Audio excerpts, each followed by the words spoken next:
And at the start of the pandemic, pediatric ERs across the country, saw a significant drop in patient volume. And at the same time, there was a disproportionate increase in patients referred to the emergency rooms with mental health crises.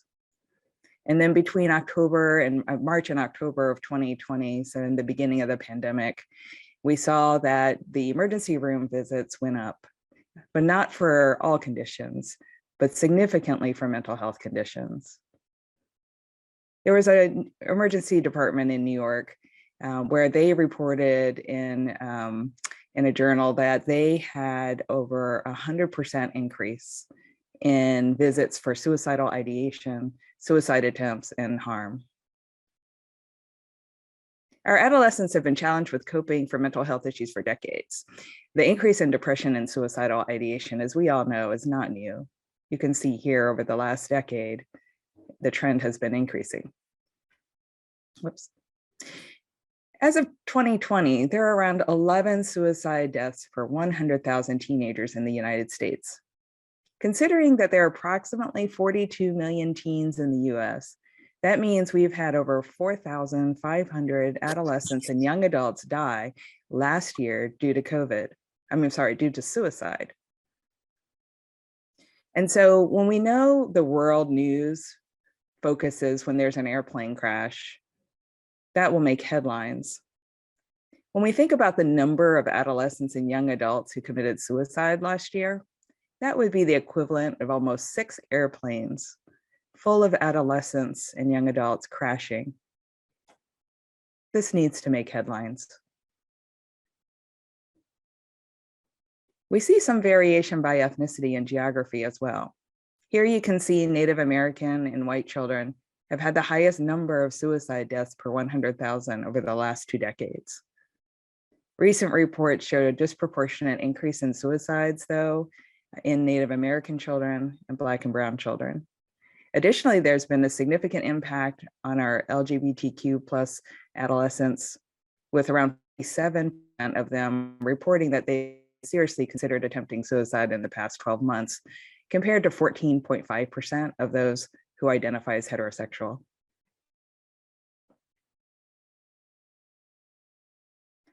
And there's variation based on where you live. We see higher rates of suicide in rural areas. In 2020, Alaska had the highest rate of suicides among US teenagers, followed by South Dakota and Montana.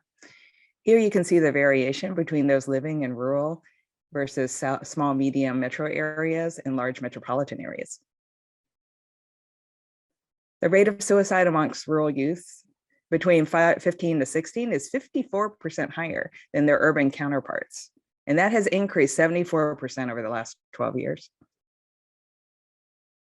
And even just last week, the CDC's MMWR reported that among adolescents, females, aged 12 to 17 years of age, weekly ER visits in 2020 increased for 2 mental health conditions, eating disorders and tic disorders.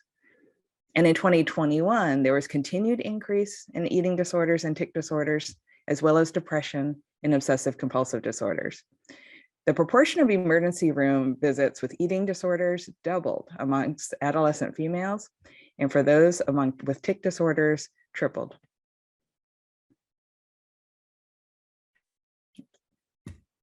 So last October, the AAP, along with the American Academy of Child and Adolescent Psychiatrists and the Children's Hospital Association, declared a national emergency in children's mental health and called for urgent additional investments at all levels of government. Compounding the burgeoning mental health crisis among our nation's youth is the growing demand for mental health services in the face of a shortage of mental health providers in many areas of the country. And this declaration was significant. We've had many conversations with the White House and the National Health and Human Services on what we can do now. We know that 1 in 5 youth have had a significant mental impairment or distress that have led to a diagnosable mental health condition. And 50% of those mental health conditions begin by age 14 and 75% by age 24. So mental health conditions are very much our concern. It's a pediatric condition. It starts when we're seeing these kids. But only about 20% receive care from a specialized provider for mental health. And access is worse for certain subpopulations, including low income, Black and Brown children, and younger children. So why is this? We certainly know that there are various reasons, and these include the ones listed here. So stigma, the cost, inadequate workforce, and availability of appointments. The pandemic and events over the last 2 years have added stressors which exacerbated these systemic barriers that already existed. So trauma includes exposure to and the experience of racism, which is deeply and chronically traumatizing and has impacts on mental health. The workforce shortage deserves special notice because of the significant impact on the ability to improve access and the need for a long-term comprehensive approach to solve this problem. Stigma regarding mental health treatment and diagnosis has already improved somewhat, but it's still quite prominent. The academic impact doesn't just include the loss of routines and loss of school, but the loss of actual learning, which disproportionately impacts certain children. And the economic impact on families can cause increased insecurities in resources such as housing, transportation, and food. Grief and fear, of course, families who are directly impacted by COVID have experienced this. And then there is a subpopulation of families who are families of healthcare providers and frontline workers who have had an additional set of risks to face throughout the pandemic. So, what do we do to solve this crisis? There are multi-pronged approaches that we have to take as a nation. However, to start with, I just want to tell you a story about how one pediatrician had an idea and advocated to form a statewide program. And not to be self-serving, but that one pediatrician is me. I just wanted to bring up the program that Kim mentioned that I started and founded and am now medical director. It is not a program I designed, rather there are examples of this across the country.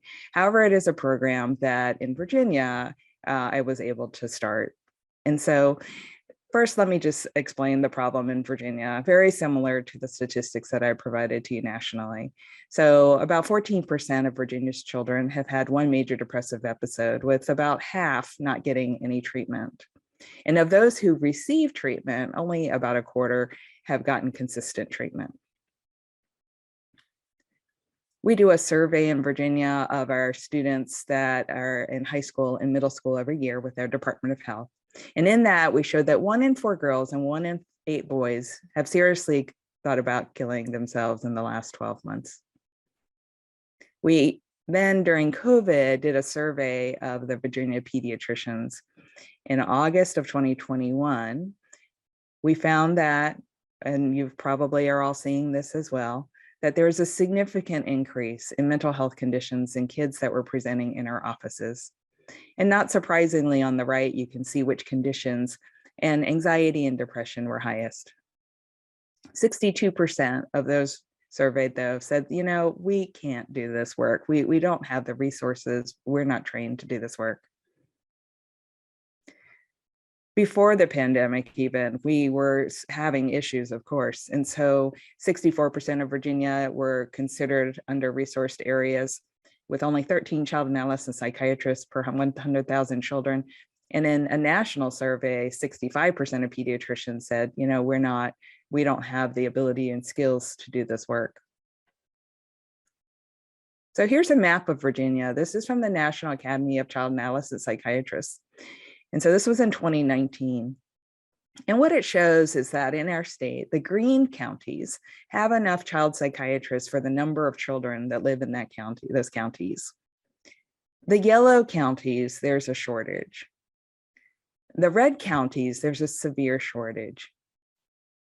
But the gray counties don't have a child and adolescent psychiatrist at all.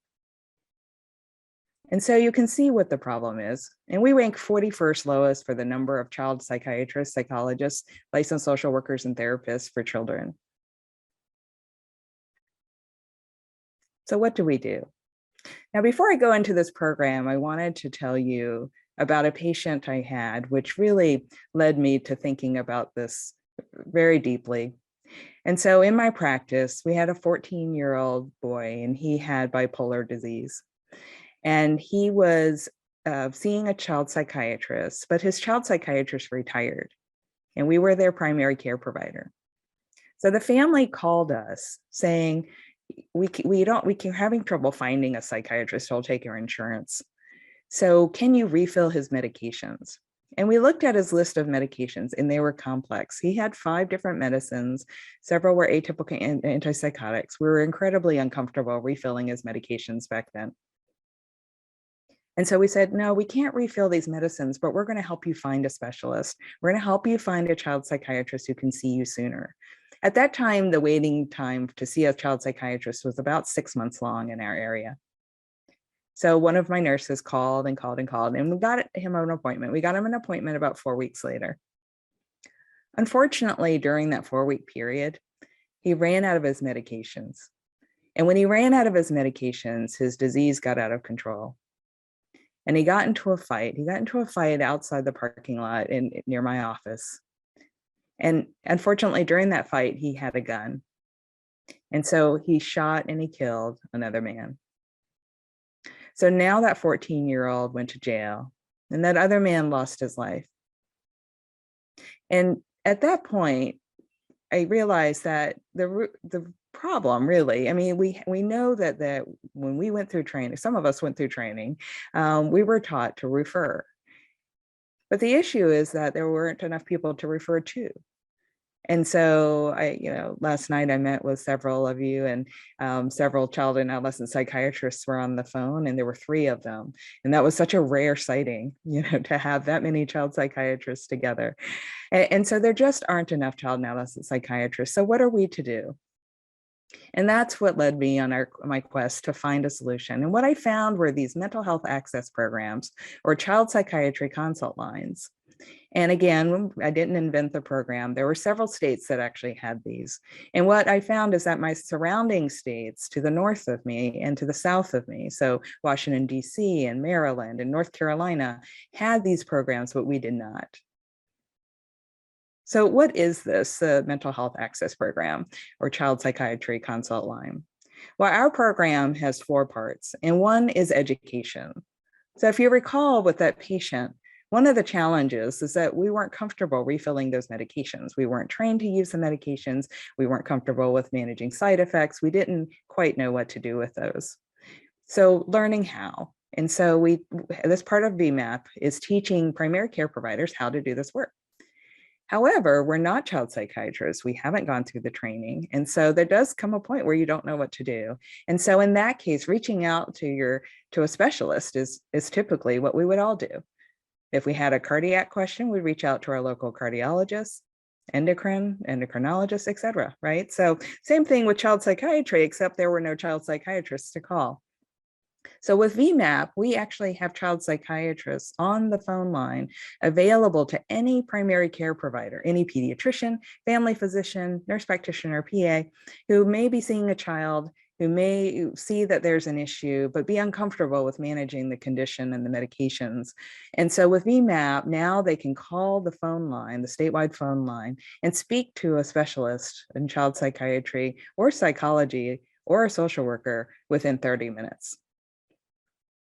And then the third part of VMAP is care navigation. So we know that as pediatricians, we're not able to do the ongoing care necessarily, and we also don't offer the therapy unless we happen to have someone embedded in our office.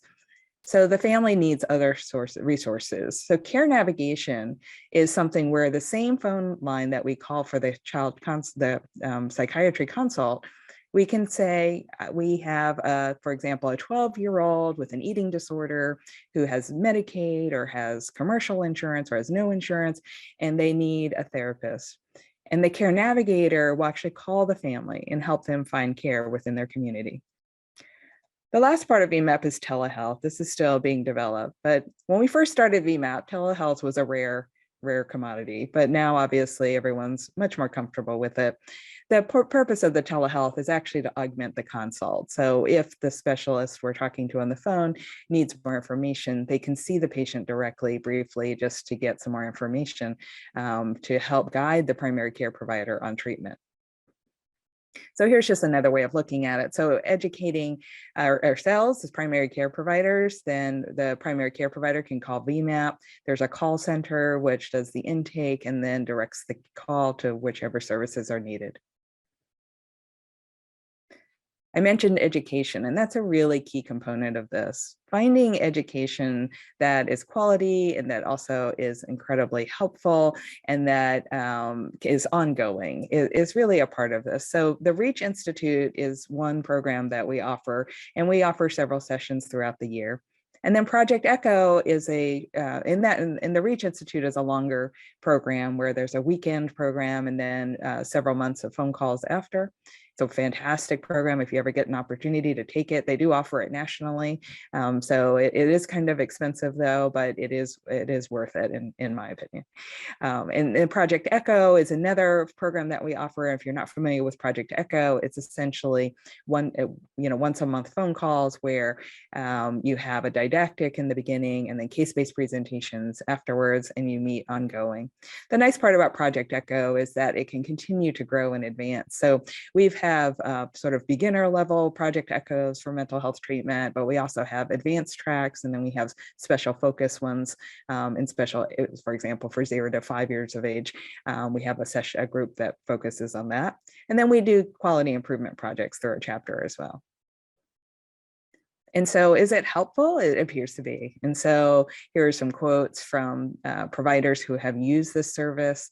And I've used it myself, and it's just been incredibly helpful to have access to someone to help you on the phone as soon as you need it. It's incredibly powerful. And our quality improvement projects, you can see here when we started, this is just an example from one of our projects. When we started, half or less than half of the practices were screening for mental health conditions.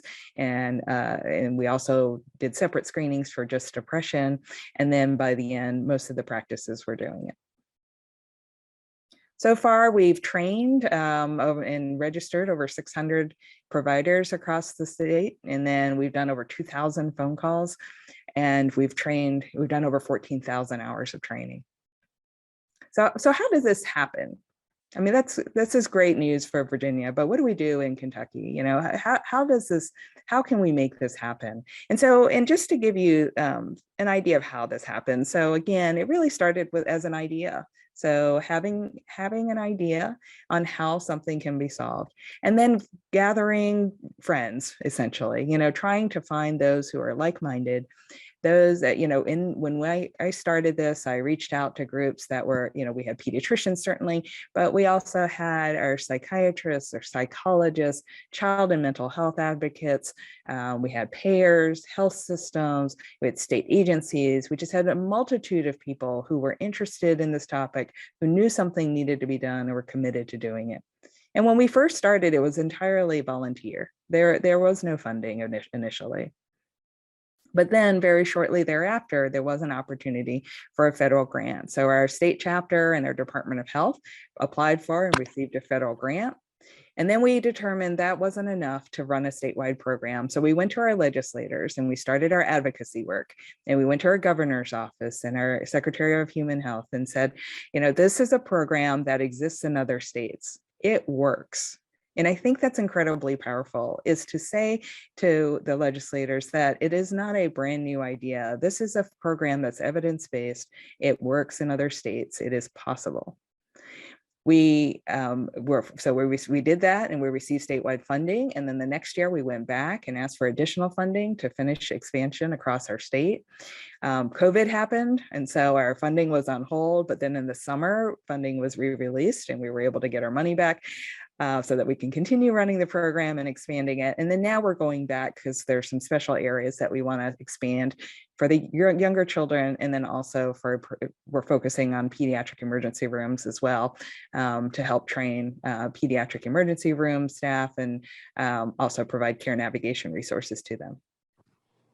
And lots of partners. So you can see here, it certainly, even though it started perhaps with one person's idea, it takes a village truly to make a program like this succeed. And so we have over 100 people working on this program now. So let's change frames a little bit and talk about how national is responding.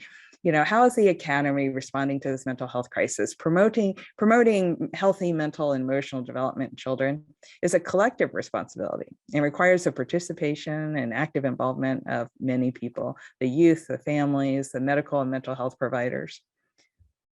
So at AAP, our Healthy Mental and Emotional Development Initiative has been ongoing.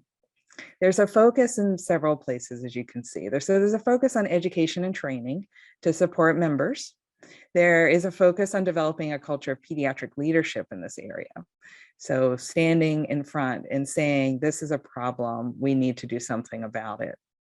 We've partnered with mental and behavioral health societies, medical associations, payers, federal and global health partners, academic institutions, and others. There's a focus on longer-term cross-system solutions, and advocacy and policy supporting this comprehensive approach is important.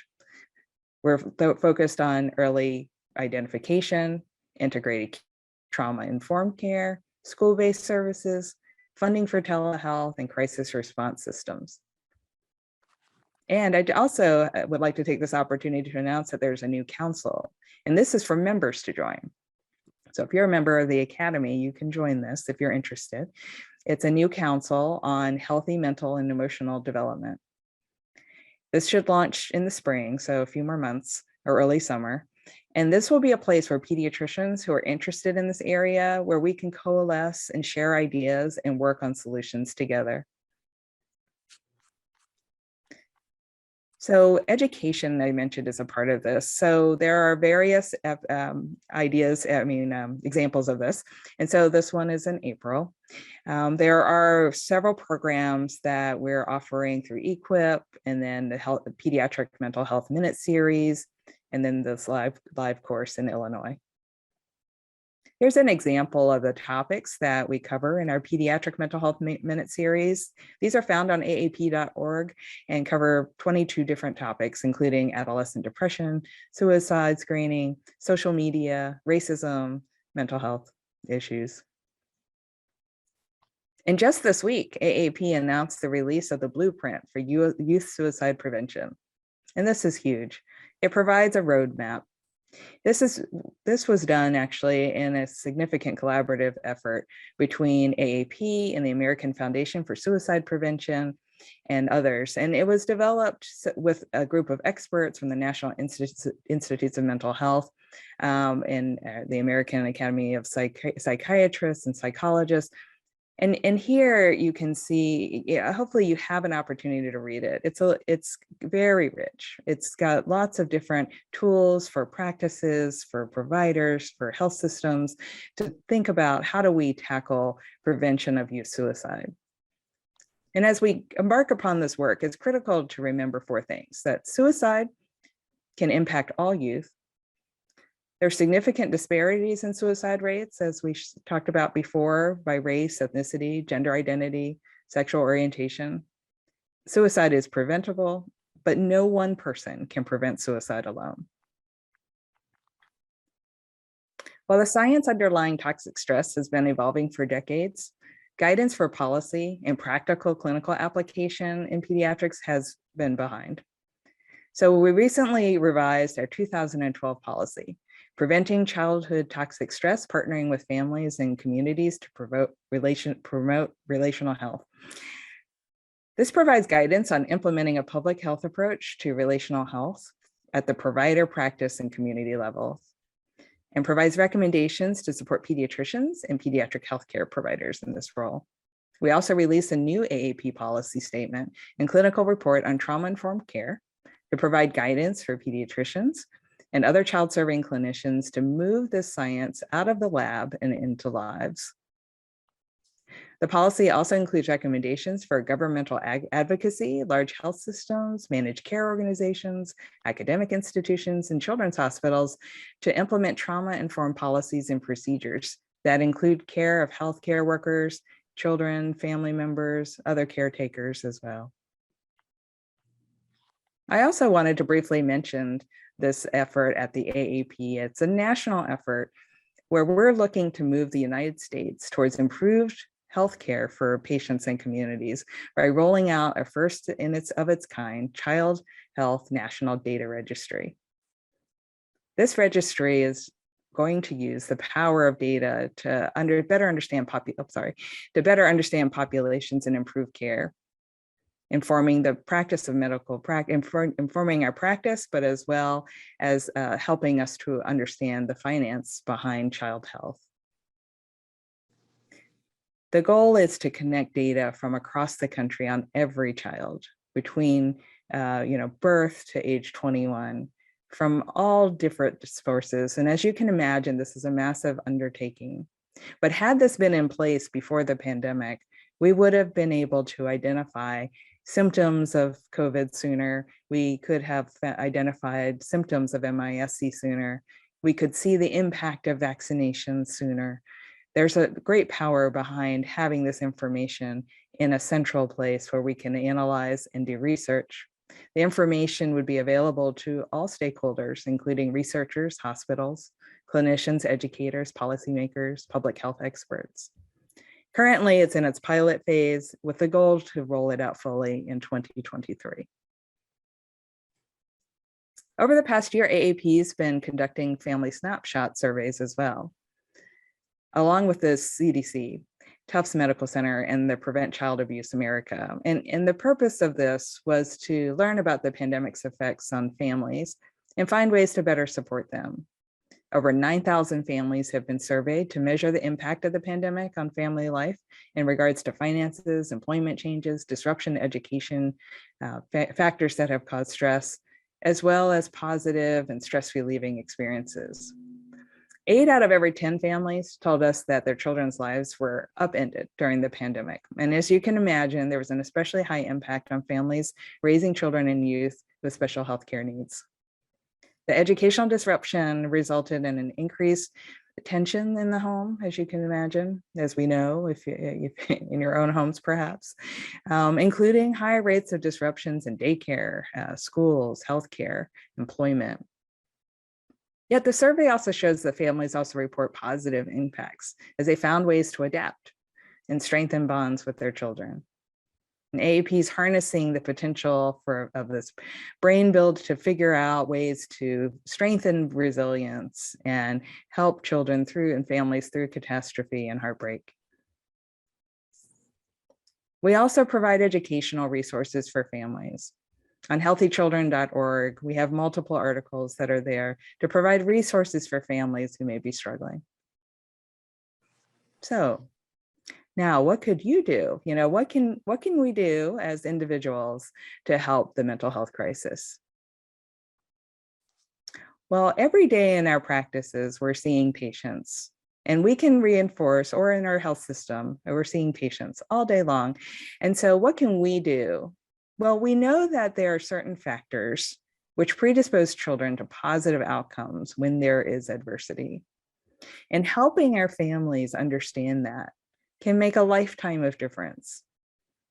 So what do we need to help our families and our parents understand?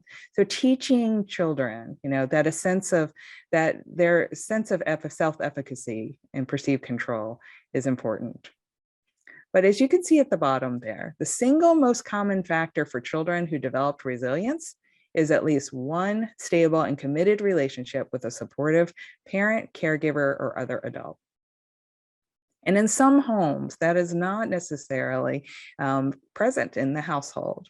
It may be at school, it may be at church, it may be in other places where the child is spending time. But when we're working with families, if we can emphasize this message that having at least one supportive adult for a child is incredibly important to help them face adversity and develop resilience, that would be amazing. And the great news is that the science of resilience and attachment reinforces that adversity is not a destiny, and relationships that nurture the affiliate response make all the difference. There are many other ways you can help the children of Kentucky. You can collaborate with your local mental health providers to streamline care, embed mental health providers in your practice, reach out to community mental health centers to streamline referrals, Learn about your local mobile crisis programs. Not every child who is threatening to commit suicide needs to go to the emergency room. There are other resources that may be available to you. And learning how to manage anxiety, depression, ADHD, advocating for these services, but understanding, and I fully understand as a general pediatrician, that doing this work is not easy and it takes time. And in order for that, we need to make sure that we have mental health payment, adequate payment by insurance companies and by Medicaid to do this work. So if you remember that map I showed you of Virginia, here's the one for Kentucky.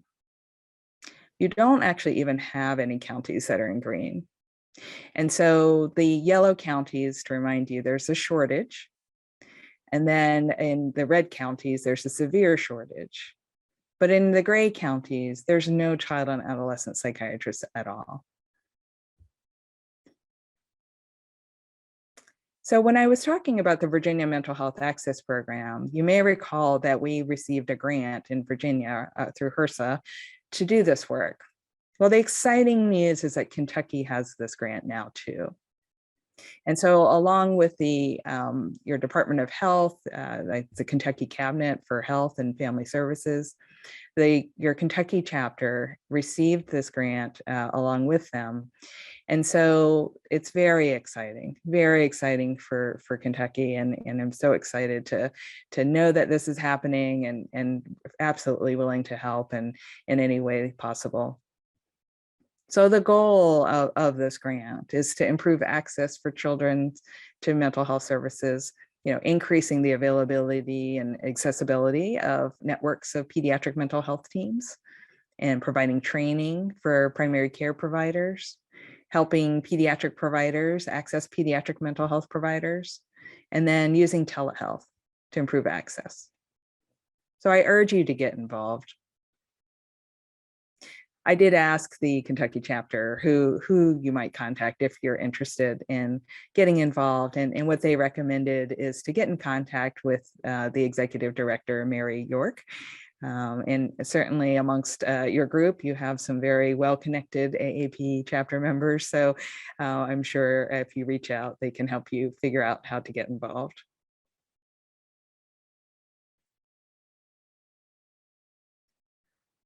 So I wanted just to conclude, I have 4 kids, as was mentioned, and so they're growing up, they're teenagers now. They're 19, 17, 15, and 14 years of age. And very much as I've had firsthand, eyewitness to the struggles that adolescents have had throughout the pandemic. As we move to the next phase of the pandemic, I can certainly see that as we all struggle towards finding a sense of normalcy, that there are lingering effects from the pandemic, and continuing to work with their families and working with children to ensure that they can continue to build resilience and hopefully take advantage of infrastructure and support groups around them, that as pediatricians, we can work really hard to not only do this for others, but to think about how we do this for ourselves.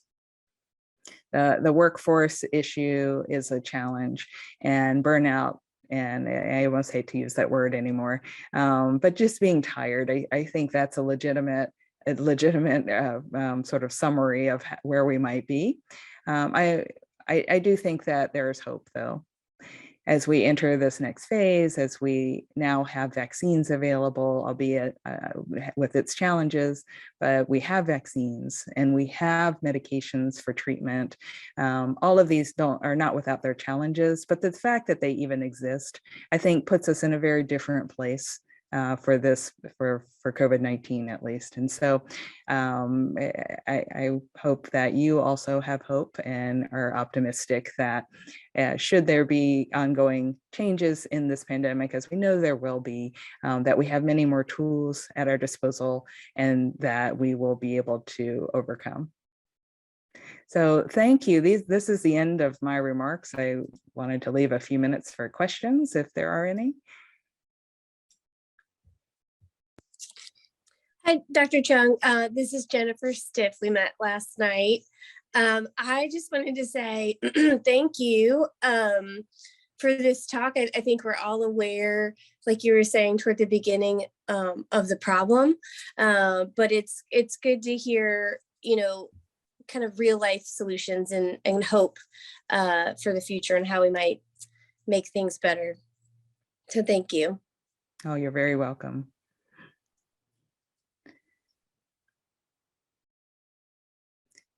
I did also want to just say, I know we were talking about mental health here, but including mental health, I just wanted to say that my email address was on the slide. Hopefully you're able to get a copy of that.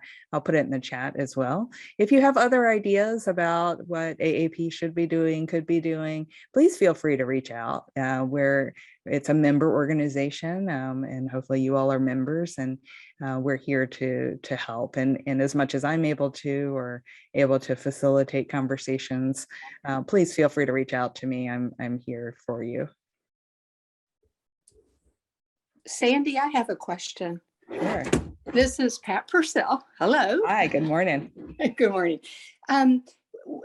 As we look at Kentucky's program and bringing it to fruition, how important was it for you to provide resources for the families? The psychiatrists are resources for us as pediatricians, but you had that one slide and it really resonated with me, the different areas that have been affected. And I wonder if would you consider or advise maybe even having a grouping of resources that really target helping parents, deal with stress and helping reduce isolation, activities that children, things like that. What are your thoughts on that?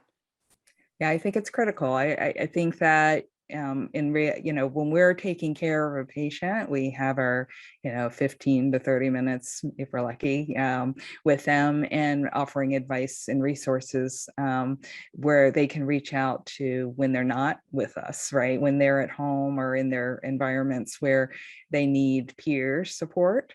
NAMI, NAMI is a national organization where parents and families with lived experience have come together, and it's a wonderful organization. And I would recommend, most states have a chapter of NAMI, and I would reach out to them to get ideas on where you can find resources for families and parents. It's very important. As we know, the mental health of the adult caregiver is incredibly important when we're trying to improve the mental health of the child at home. So there are many resources out there, but NAMI comes to mind as one that I know is national, and you should have a state chapter or local chapters within your state. Thank you. Absolutely. Sandy, hi, this is Ron Paul. I am at the current chair of the executive committee for the AP section of emergency medicine. And as a pediatric emergency medicine provider, not only have we seen obviously a large increase in patients the last 2 years, as you've very nicely demonstrated, but one of the big problems that we also have is the extreme difficulty in getting patients placed into inpatient facilities that are deemed needing emergency hospitalization for a mental health crisis. Sometimes our patients are waiting 48, 72 hours, and I know that we're not alone across the country in this phenomenon. Can you let me know what has Virginia done to help address that issue, and what can the Academy do as well? Absolutely. And you are absolutely correct. It is a national problem. And there are a few different approaches. One is sort of the very short term. One is sort of the medium term and medium to long term. And so let's start with the most immediate, which is, how do we manage the children that are in your emergency room today? What do we do? And there are some solutions that have worked in other areas of the country. It is very institution dependent though, and very state dependent.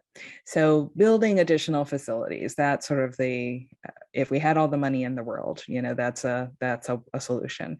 But again, that's not tenable in most places. There are places that I know of where they have used pediatric beds that are not typically psychiatric beds and converted them into, temporary psych beds, if you will. That was a challenge at the peak of Omicron, as we all know, but now that that's over, hopefully before the next surge, I guess, then we could, perhaps you could think about that as a possibility, so that if there isn't a psychiatric facility available, is there a way to provide mental health services, psychiatric services more locally in your institution using temporary pediatric beds? Again, very institution dependent there. Then, the other piece is looking at alternate solutions to inpatient admission. Many communities, one thing I learned when doing the mental health access program in Virginia is that there are many actually options and people working on this problem, but they are all very much working in silos. And so there may be solutions out there in your community, and we just aren't aware of them because they're created outside of the traditional medical health system. And so this may include things like mobile crisis units, partial hospitalization programs, intensive outpatient programs, and finding ways to learn about those if you don't already know about them. If you already know about them, then you're a step ahead of many people. And so the other piece, though, sort of that middle to longer term solution, is trying to look at this further upstream before a child presents in the emergency room. Again, the traditional training in the past was typically if a child says that they want to hurt themselves or hurt someone else, then it was a referral to the emergency room. That may or may not be necessary in all cases. There are certainly some children who are actively suicidal who need monitoring, observation, and intensive treatment in an inpatient setting. But many children are having suicidal ideation, but may not have actively attempted suicide, or maybe they have a plan, but they wouldn't act on it. And so learning how do we learn as primary care providers, and then also in the pediatric emergency room, how do we develop safety plans and have a way to send these children home, but with intensive follow-up. And so in Virginia, one thing that we're doing, well, as I mentioned, we're asking for additional state funding to focus specifically on this. We convened a statewide task force of our pediatric emergency rooms providers and physicians who are helping to guide us on some solutions. So we are doing our plans are to continue to do some training similar to what we do to primary care providers, but a little bit different because it's not for ongoing management. So if a child is on multiple medications and having side effects, how does a pediatric emergency room clinician feel comfortable with changing doses and making adaptations and sending the child home with close follow-up with their primary care provider, who is now supported by VMAP. So often the issue is there's nobody on the outside of the four walls of the hospital to receive the child and to make sure the child's going to be okay as much as we're able to. And so it's realigning our systems so that that's possible. Understanding that not every primary care provider wants to do this work. And so, and I don't mean to imply that we all do. And because of that, there are several who do, though, and who are interested and who are willing to focus on this area a little bit more. In my practice, for example, I have a very large group. I have 120 pediatric clinicians, but I have a division was my original pediatric practice of about 20 providers. And of those 20, about 9 are willing to do mental health visits. And there are about 5 who are willing to see them if absolutely necessary. And the rest don't want to do this work. And that's absolutely fine. So again, I don't mean to imply that as primary care providers, we have plenty to do. So it's not that, everyone's clamoring to do mental health visits, but I do think that unfortunately, because of the system and the lack of workforce, it has fallen onto us to take that responsibility and to do that work. And so in I think if for any of us, if we're going to do this work, then we want to make sure we understand it and that we're trained and that we're comfortable to do it. And so that's where doing the education and that learning is so important. Hopefully that answered some of your question. Hi, this is Gail Williams. I'm a developmental behavioral pediatrician. I very much enjoyed your presentation. And to your point, we do have a community mental health agency, 7 counties, that does mobile crisis visits and that type of thing. But one area that we are sorely lacking, I think, in Kentucky are services for children with both developmental disabilities and mental health or behavioral issues. And I just wondered if there were any particular initiatives that AAP is working on in that realm. Yes, great question. And completely agree. Developmental and behavioral pediatricians are another rare breed of specialists. So thank you for doing that work. When we look at so as I was talking about managing mental health conditions upstream in the primary care office, often we're thinking about school age to adolescence. But truly, when we, as we all know, as pediatric specialists, and pediatric primary care providers, that the most impact we have is when we go even further upstream to the 0 to 5 or 0 to 3, and sometimes even thinking about prenatal conditions, as far as thinking about early childhood brain development and the lifelong impact we can have on a child's future health. And so the area of 0 to 5 is also a significant focus. At AAP, I mentioned the healthy mental and really there's a few different initiatives. So we have our large initiative that's been ongoing for a couple of years now, and then this new council that we're forming. And I think that there are places where we're multi-focused. So there's the school aged, and it's really age focused, right? So the 0 to 5, and then the school age population, then the adolescent and young adult population, and each have unique needs and unique problems. One thing I would point to is that the program like VMAP or the mental health access programs are very scalable and adaptable to other things and to expansion. So in VMAP, we again are applying for additional funding, but the intent is to, as on the phone lines, those consult lines I described, is to have developmental and behavioral pediatricians also available on those lines.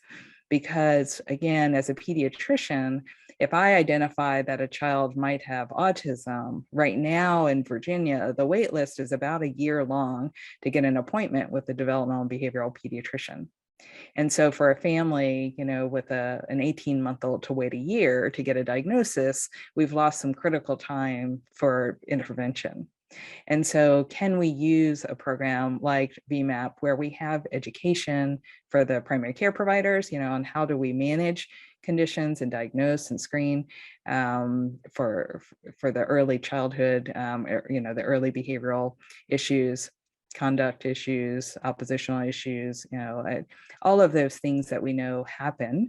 Can we as pediatricians learn more on how to do this work?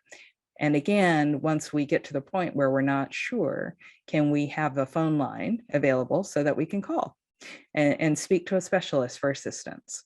And then also have care navigation so that we can refer the families to resources in the community for ABA therapy or whatever the intervention might need to be. So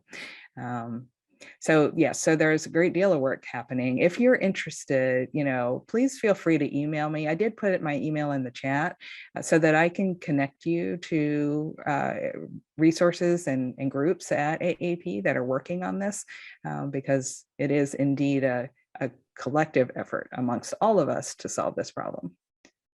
Thank you so much. That was very helpful. And we are excited that we're going to start an Echo Autism project in the very near future. So that is a step in the right direction. That's fantastic. And just FYI, in Virginia, we also have that. And so we have some really fantastic faculty and program coordinators. So if you ever want to just get together and chat, I think we'd love to share. So, Thanks so much. absolutely. Well, thanks so much, Dr. Chung, for your awesome presentation, and everyone, her email is in the chat, as well as the CME code of 132559. We hope you all have a great Friday, and thanks again. We appreciate your time. Thank you, Sandy. Thank you all. Thank you. Appreciate it. Bye-bye. Bye.